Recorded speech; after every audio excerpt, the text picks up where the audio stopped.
Olá a todos, olá a todas. Você já parou para pensar por que a Grécia se tornou o berço da cultura ocidental?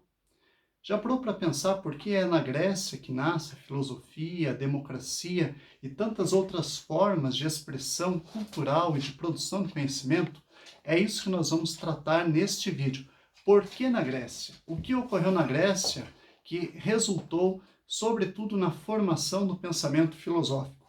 Para responder essas questões, nós vamos ter que retroceder um pouco no tempo, mais ou menos aí por volta do século VIII ao século VI a.C., então nesse intervalo de mais ou menos 200 anos entre o século VIII e o século VI, e compreender o que está ocorrendo na Grécia, que vai resultar na formação do espírito grego, na formação da filosofia grega, que vai determinar de forma definitiva toda a construção da personalidade, da identidade do homem ocidental.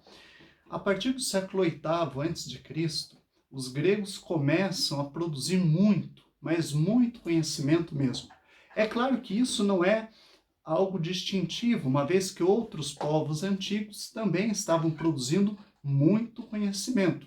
Se você parar para pensar, você vai ver que já haviam povos dominando os mares por meio da navegação, outros povos estavam construindo grandes pirâmides, outros povos estavam trabalhando com a matemática, com a geometria, enfim, vários povos estavam produzindo conhecimento. Os gregos era, neste momento, mais um povo produzindo conhecimento. Mas qual é a diferença dos gregos com relação aos demais povos da época?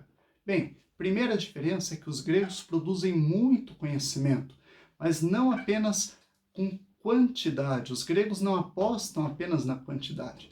O fator distintivo do povo grego é a qualidade. Os gregos dão valor à qualidade do conhecimento. O que isso significa? Ora, significa que os gregos não produzem conhecimento apenas para uma finalidade prática. Os gregos não querem usar a geometria, a matemática apenas para construir coisas, realizar obras. Os gregos querem desenvolver uma teoria capaz de explicar o cosmos, o universo, o mundo. É esse o fator distintivo dos gregos. Os gregos valorizam mais do que ninguém, com certeza, a teoria. A teoria é fundamental, é a partir dela que nós podemos desenvolver outras práticas. Veja, por exemplo, os gregos, eles não são os donos, os pais, os genitores da matemática, mas os gregos foram buscar a matemática no Egito, trouxeram para a Grécia e deram um salto qualitativo no uso da matemática. Enquanto os egípcios utilizavam a matemática para construir grandes pirâmides, os gregos vão utilizar a matemática para criar uma teoria sobre a Terra, sobre a natureza. Os gregos começam a matematizar a natureza, um trabalho que não para até os dias de hoje, né? Hoje toda a natureza ela foi matematizada, nós lemos a natureza a partir da matemática. É dessa forma que os gregos vão avançar, vão se diferenciar. Os gregos buscam na Babilônia o conhecimento da astronomia. Os babilônios já estudavam os astros. Os gregos importam esse conhecimento, mas com um diferencial. Na Grécia, a astronomia vai ser utilizada não para fazer previsões, horóscopos, ou talvez até usem para isso também, mas, sobretudo, os gregos usam a astronomia para tentar criar uma teoria sobre o cosmos, entender o ordenamento do universo, como tudo funciona, como tudo se originou. Então veja que os gregos têm preocupações que vão além da necessidade.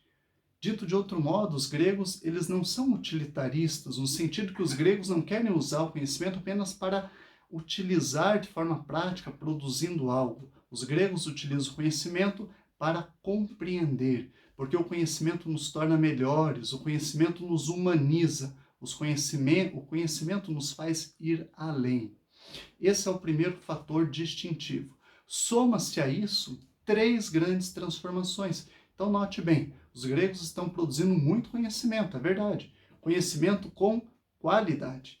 Mas não basta produzir muito conhecimento com qualidade. Ao mesmo tempo que isso está ocorrendo, a Grécia está passando por três grandes transformações. uma transformação na arte, na forma de expressar a arte, uma transformação na religião, no modo de operar a religião e uma transformação sociopolítica. Vamos conhecer essas três grandes transformações. Primeiro, os gregos estão passando por uma profunda transformação no mundo das artes, de modo muito especial por meio da poesia. Nessa época, a poesia está em alta na Grécia. Esse é o momento, a partir do século VIII a.C., que os grandes poetas da Jônia, sobretudo, começam a aparecer. E os poetas têm uma função muito importante na Grécia Antiga. Os poetas são verdadeiros mestres de formação espiritual. Os gregos ajudam a formar o espírito do homem grego, a personalidade do homem grego. É essa tarefa desempenhada pelos poetas gregos. Eles estão formando espiritualmente, ou seja, intelectualmente, o homem grego. E como que eles fazem isso? Produzindo poesia, escrevendo poesia. Então veja que os grandes poetas, como Homero, Hesíodo, os poemas que eles estão produzindo têm como finalidade formar o espírito do homem grego, ensinar algo. Os poetas são mestres e eles ensinam algo por meio da poesia. Portanto, não se trata apenas de uma expressão estética, artística, é muito mais que isso. A poesia tem uma função social, que é formar, educar, preparar o homem para a vida pública. Nós sabemos da preocupação que os gregos passam a ter a partir de agora com a vida pública, ou seja, com a vida política. E para isso a poesia é fundamental. Homero, Hesíodo, eles escrevem grandes poemas. É claro que existem outros poetas, mas esses dois, eles se distinguem, porque a poesia do Homero e do Hesíodo é tão importante que a influência que elas vão exercer sobre o homem grego pode ser comparada à influência que a Bíblia exerce sobre o homem cristão. Pode ser comparada à influência que o Pentateuco exerce sobre o homem hebreu. Então veja que não é qualquer coisa, é uma grande influência.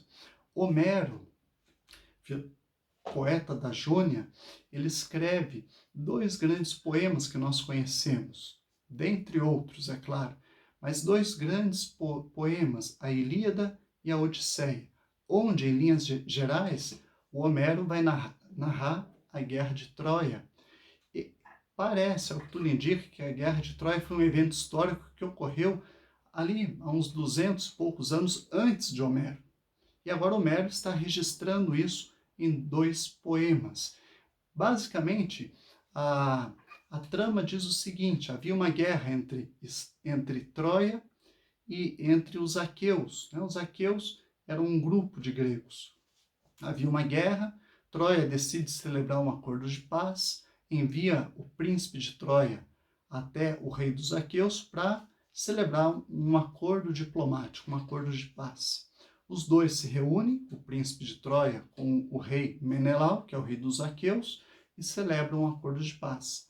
Acontece que o príncipe de Troia, o Paris, ele se apaixona pela rainha, esposa do rei Menelau. E é uma paixão tão forte que quando o Paris vai embora para Troia, ele leva a rainha Helena junto. E aí começa toda a guerra de Troia. Porque Menelau, ele se sente injustiçado, se sente no direito, vejam essas expressões, injustiçado, se sente no direito de ser ressarcido, de fazer justiça. Então ele cerca Troia com um grande exército. Troia era uma cidade murada, eles não tinham como sair, os troianos estavam isolados dentro da cidade, e o exército do rei Menelau cercando toda a cidade. Veja que os troianos ficaram cercados por mais ou menos 10 anos. 10 anos. Os aqueus não conseguiam invadir Troia. 10 anos depois, o rei Menelau, ele percebe que a melhor coisa é vencer não pela força física, mas pelo intelecto. E é isso que ele vai fazer. O rei Menelau, ele tira o exército que estava ali ao redor de Troia e diz para os troianos: olha, nós estamos indo embora, nós nos rendemos, vocês venceram, nós desistimos, vão embora. e deixam no portão de Troia um cavalo.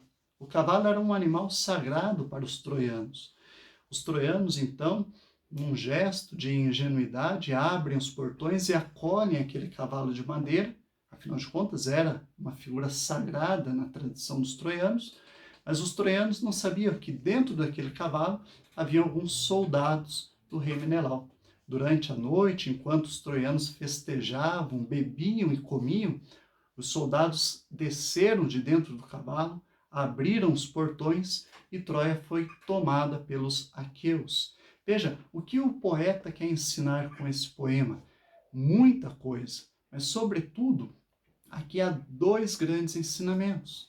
Primeiro, o rei Menelau tinha direito ao ressarcimento, porque ele sofreu um ato de injustiça. Segundo, os deuses, pelo menos em um primeiro momento, os deuses estavam a favor de Menelau. Afinal de contas, Menelau sofreu um ato de injustiça. Portanto, era necessário o ressarcimento para que a ordem fosse novamente estabelecida. A partir desse poema, Homero quer chamar a atenção do povo grego a respeito da importância da justiça. A justiça passa a ser exaltada por Homero como sendo um valor supremo. E como valor supremo, é preciso que a justiça seja efetiva na sociedade. Não pode ser só uma ideia, porque Homero vai mostrar que a justiça é uma realidade ontológica, ou seja, a justiça é um ser em si, possui uma essência e ela deve ser buscada por todos e por cada um de nós. É esse o grande ensinamento. A partir de Homero, a justiça, então, passa a fazer parte das práticas cotidianas do homem grego. O homem grego está preocupado com a justiça. O homem grego sabe que os deuses estão de olho, que a grande deusa, a grande administradora da justiça, que é a Têmis, ela vê tudo e todos. E, portanto, nós não podemos fazer nada de errado, porque se algo de errado for feito, é necessário restabelecer a justiça. E isso é tarefa dos deuses. Veja, já esgotamos aqui uma primeira mudança, que é a mudança no mundo das artes. No próximo vídeo, eu vou falar das duas outras mudanças que estão ocorrendo na Grécia. Uma mudança sociopolítica e uma mudança religiosa. Um grande abraço e até o próximo vídeo.